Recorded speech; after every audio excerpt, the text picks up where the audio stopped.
Dans un article du Monde, l'économiste Robert Zarader nous indique que nous sommes dans une économie de renoncement. C'est-à-dire qu'il y a des gens qui renoncent à peu près tout. À la qualité de ce qu'ils mangent pour tout simplement dépenser moins, aux soins médicaux parce qu'ils n'ont pas le temps ou qu'ils sont trop loin, à exercer leur pouvoir comme par exemple demander des aides auxquelles ils auraient droit pour des raisons de complexité, ou tout simplement à exercer leur pouvoir pour aller voter ou toutes les décisions qui impliqueraient trop de démarches. Dans les vidéos précédentes, on a pas mal parlé de mauvaises nouvelles. Je vous ai parlé du Forum économique mondial, de la chute de l'euro, de l'effondrement économique en général, des problèmes climatiques, et j'ai eu évidemment beaucoup de commentaires fatalistes, négatifs, comme celui-ci, celui-ci, celui-ci, celui-ci ou celui-ci.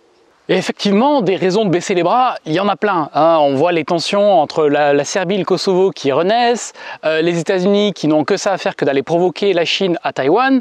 On a en même temps le PIB américain qui s'effondre, qui est précurseur de ce qui va probablement arriver en Europe et en France. On a aussi le prix de l'énergie qui a augmenté de 40%, on ne le voit pas trop en France puisque l'État a imposé à EDF de réguler ses prix, mais en réalité ça a bien augmenté dans de nombreux pays européens qui n'ont pas appliqué ce genre de démarche. Donc les nouvelles sont là et elles ne sont pas forcément très réjouissantes. Tu sais pourquoi? Parce qu'une nouvelle négative a 6 fois plus d'impact sur ton cerveau. Bah oui, mais c'est comme ça, on n'y peut rien. Et bien tout cela est dû à notre instinct de survie. Dans cet article de la Tribune, on peut y lire « Selon les mécanismes biologiques de la sélection darwinienne, on sait que les êtres vivants qui se souviendront des mauvaises expériences et de la manière d'échapper à toutes sortes de périls auront de meilleures chances d'échapper à la mort, ils pourront procréer, assurer le développement de leur famille et donc contribuer à assurer la survie de l'espèce. Si les faits positifs suscitent des moments d'émotion parfois intenses, des souvenirs fédérateurs, ils ne causent pas de traumatisme dans la mémoire collective comme le ferait une grande frayeur. » Et d'ailleurs, si ça t'intéresse, tu regarderas dans la description, il y a le lien vers ma newsletter gratuite dans laquelle je partage des conseils et des astuces pour pouvoir développer ton patrimoine, développer ta liberté financière et ta souveraineté individuelle. Donc on est naturellement omnibilé par les mauvaises nouvelles. Il y a de nombreuses études qui le montrent, notamment les travaux de Roy Baumeister et Rick Hanson qui ont été synthétisés dans un article par Ray Williams dans Psychology Today. Et qui dit « Nous cherchons constamment des informations négatives pour surréagir, nous stockons ces réactions, par exemple, on apprend plus vite de la douleur que du plaisir, et les interactions négatives ont plus d'impact. » Et c'est pour ça que les gens ne comprennent pas parfois qu'on leur demande de payer pour leur thérapie, pour se former ou pour d'autres raisons, et que tout devrait être gratuit. La réalité très simple aussi, c'est que payer est une douleur et que donc quand tu payes, que tu as mal, généralement tu vas t'investir un minimum personnellement pour avoir un résultat. Donc que ce soit dans ta thérapie, dans ce que tu entreprends, dans la formation que tu veux suivre. Et c'est pour ça que malheureusement, faire ça gratuitement donne généralement de très mauvais résultats par rapport à quelqu'un qui l'aurait payé. C'est juste un fait, mais tu peux ne pas être d'accord avec les faits, bien sûr, c'est autorisé aujourd'hui. C'est ok!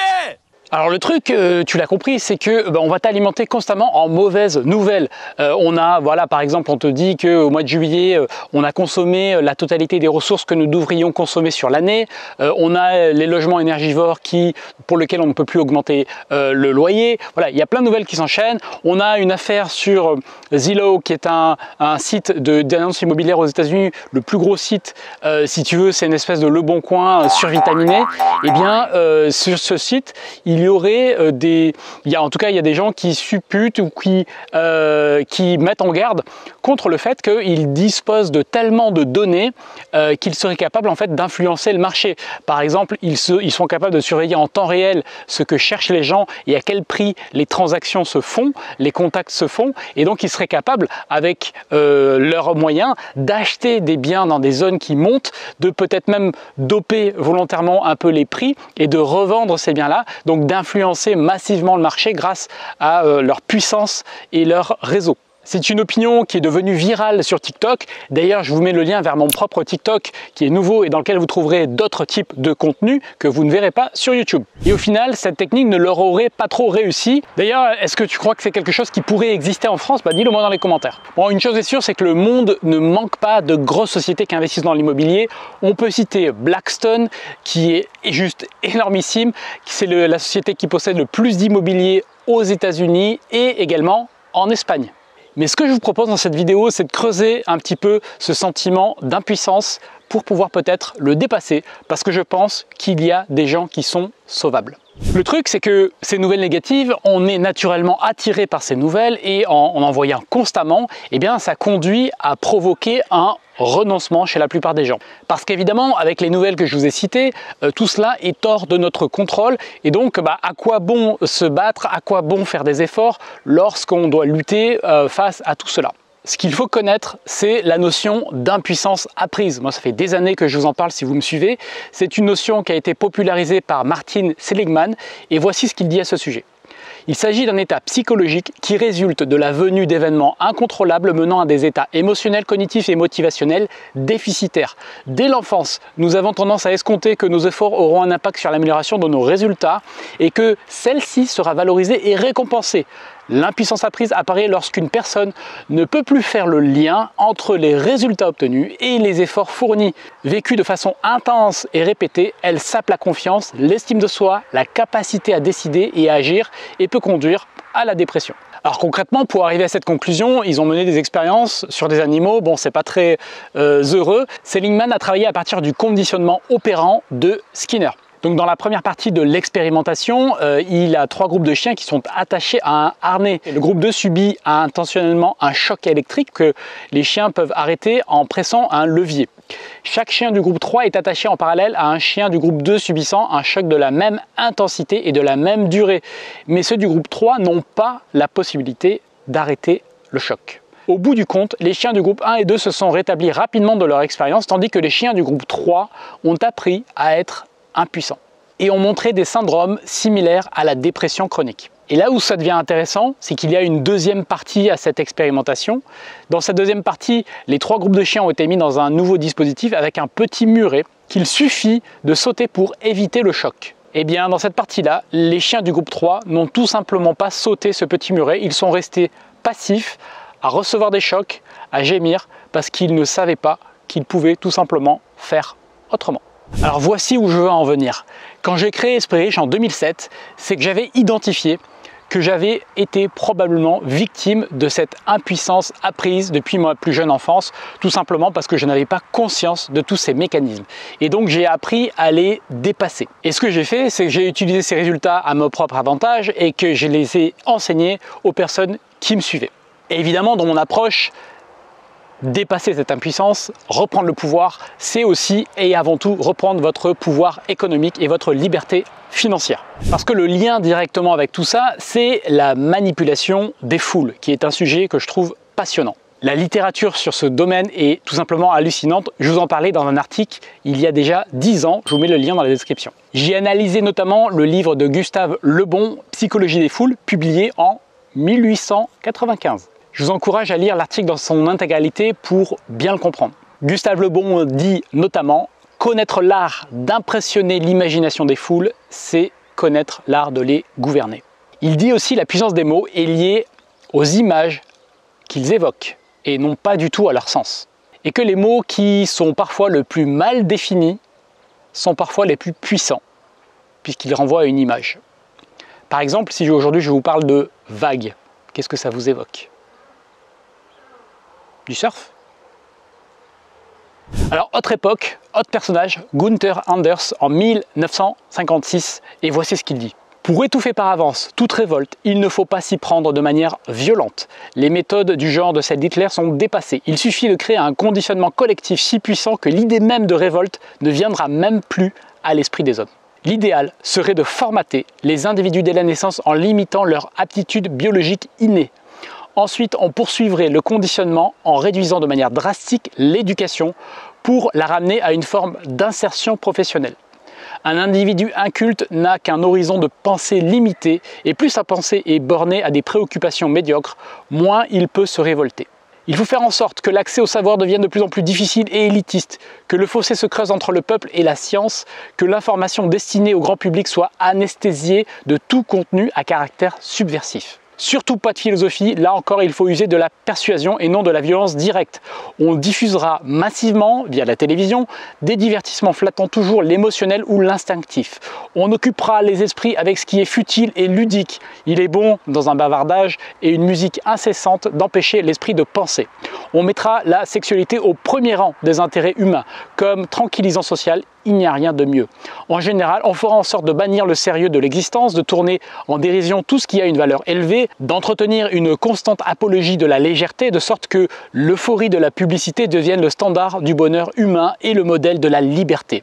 Le conditionnement produira ainsi de lui-même une telle intégration que seule la peur, qu'il faudra entretenir, sera celle d'être exclu du système et donc de ne plus pouvoir accéder aux conditions nécessaires au bonheur. L'homme de masse ainsi produit doit être traité comme ce qu'il est, un veau, et il doit être surveillé comme ce qu'il doit l'être, un troupeau.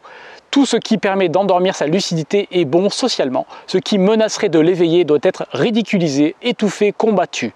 Toute doctrine mettant en cause le système doit d'abord être désignée comme subversive et terroriste, et ceux qui la soutiennent devront être ensuite traités comme tels. Tout ça a été écrit en 1956. Alors maintenant, qu'est-ce qu'on fait de tout ça ?